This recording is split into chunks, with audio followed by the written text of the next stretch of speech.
I truly am humbled. I'm a Northwest kid. I lived on the correct side of the river in southern Washington. I might have been born on the other side, but I lived on the correct side. Grew up in northern Idaho and went to high school in eastern Washington, and I'm a ridiculously proud University of Washington graduate, and you'll see me in UW hoodies at some point, I promise. But I really do. This adventure in sport, when I entered in the MLS, I was coming back to play for Brian on loan from the Galaxy, and getting to know Adrian and Brian 21, 22 years ago, something along those lines. I try to lose when I get over 2 decades. I try to forget. But what an awesome day. A club that I've known my entire life, and an unbelievable opportunity to come in here and share this opportunity and this leadership. And I look forward to really embracing all of it. And in general, I get to sit behind all of you and listen to your questions to Brian. So it'll be really interesting today to sit in the front. That story brings out his character. I think Craig's character back then, he was coming from an MLS team, coming down to help a USL program in leadership. He was one of the guys, but you could tell, he was an MLS guy, and he was good, and he was confident, quiet confident. So I appreciated that as a young USL coach. So thank you for that.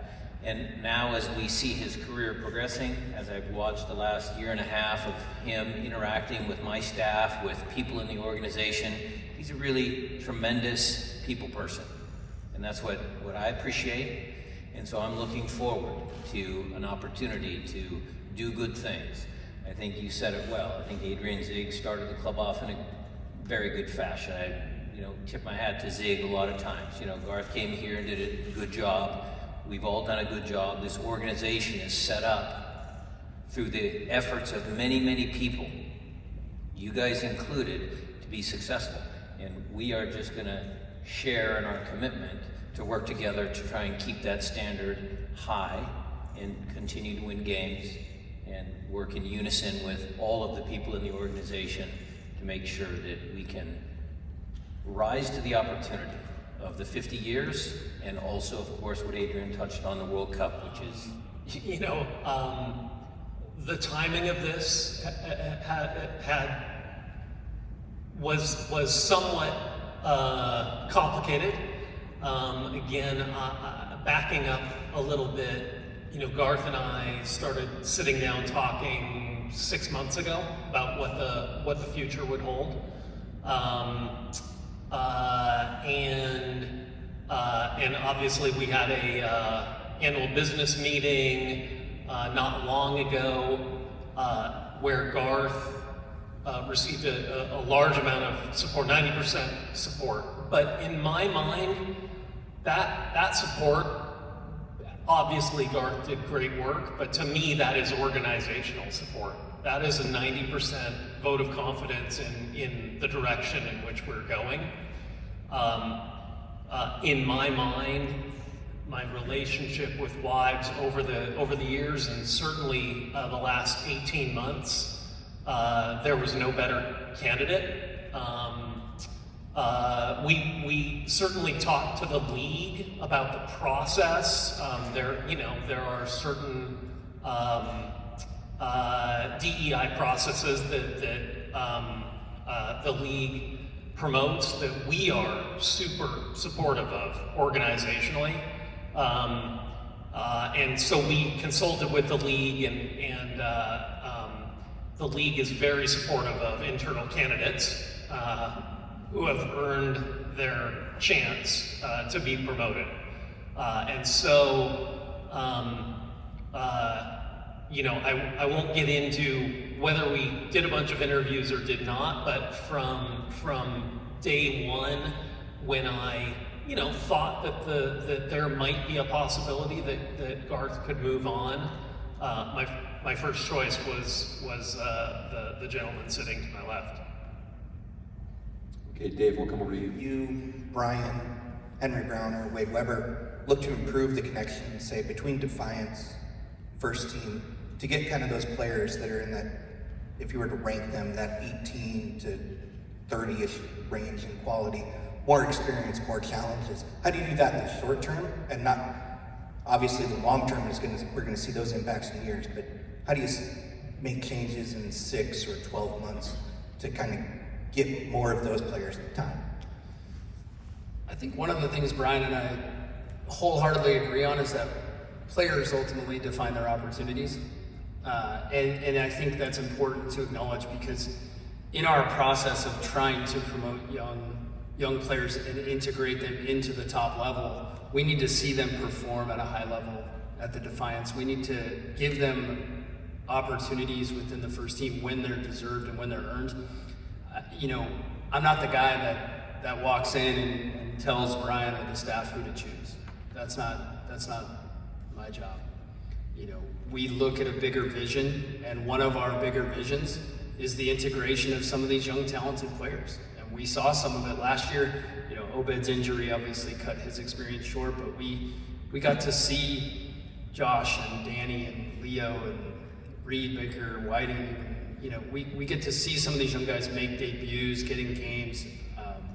Ethan is another player that pops to mind, who at the beginning, the player that walked in the locker room at the beginning of the year versus the end of the year. This was an evolution of a young man that convinced the staff over time to choose him. And I think we just need to continue in our belief that it will work.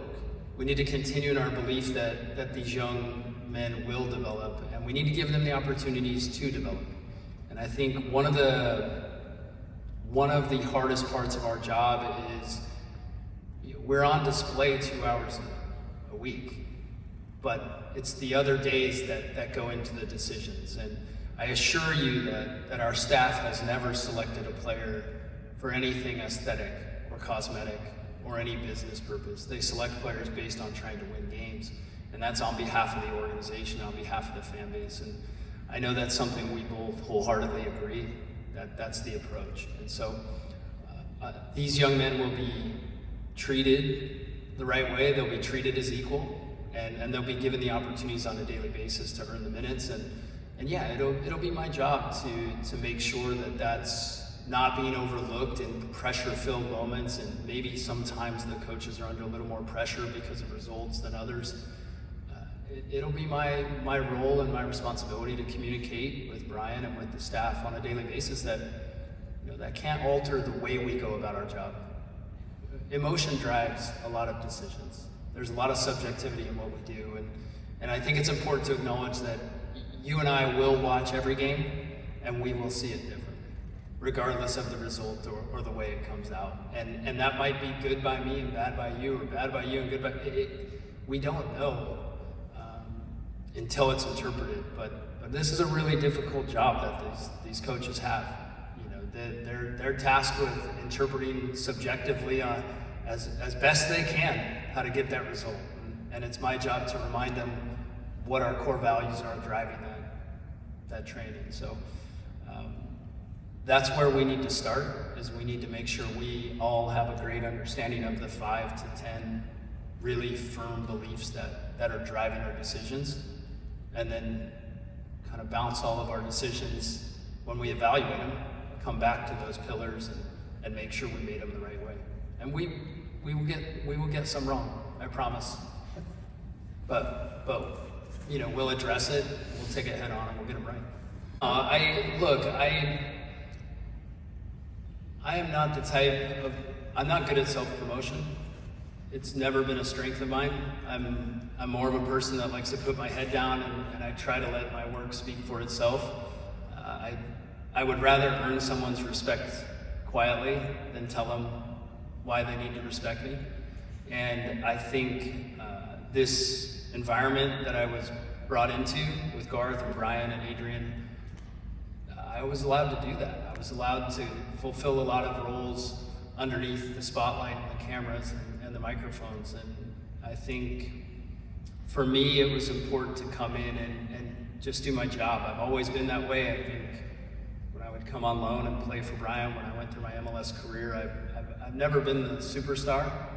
I was never that person on a team. I don't feel I need to be. I just want to be part of the team. I want to be part of a championship.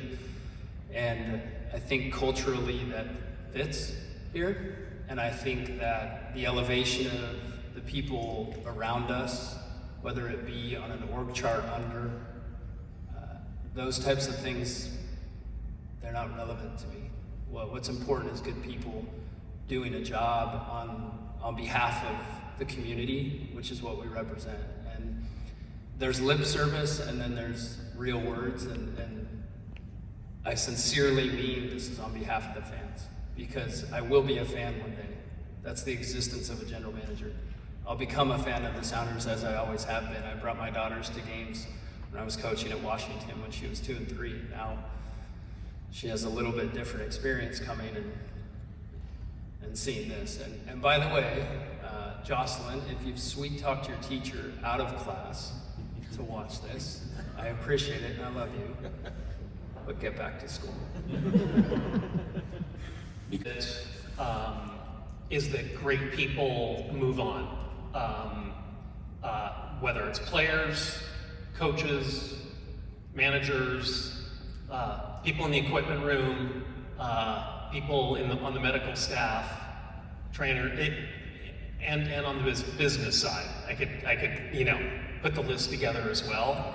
I will move on. Craig will move on. Brian will move on. But it is it's the people and the culture and back to Aaron's question about power dynamic. Our jobs as leaders, owners, leaders of the organization is to create a shared set of values, vision, and strategic objectives, which are certainly discussed, but at some level are non-negotiable. And that is the way we live our organization. And that eliminates a lot of power dynamic, and it hopefully codifies and systematizes success. It's not easy, it's evolving, you always have to be a step ahead, changing, thinking, being innovative.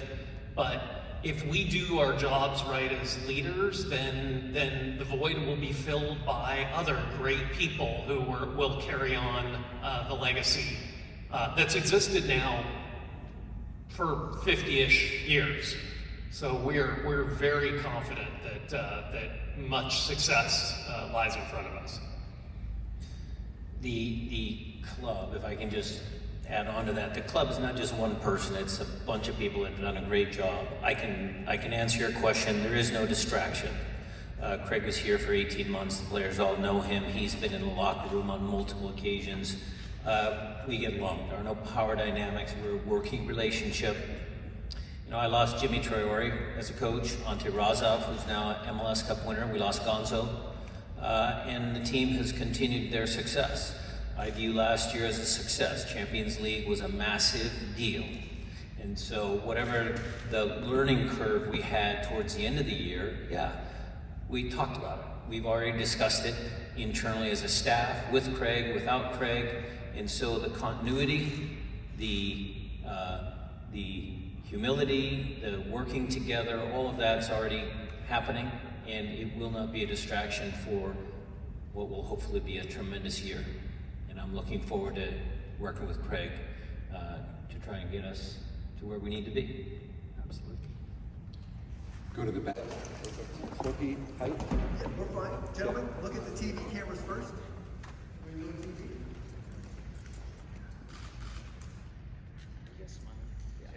Sounds good. You guys good? Are we good? Okay, Okay. we'll do a little still photo right here. Guys, come right in here. There we go. Look right down here, please. Thank you. Everybody good? Okay, thank you all very much. Reminder, if you need any additional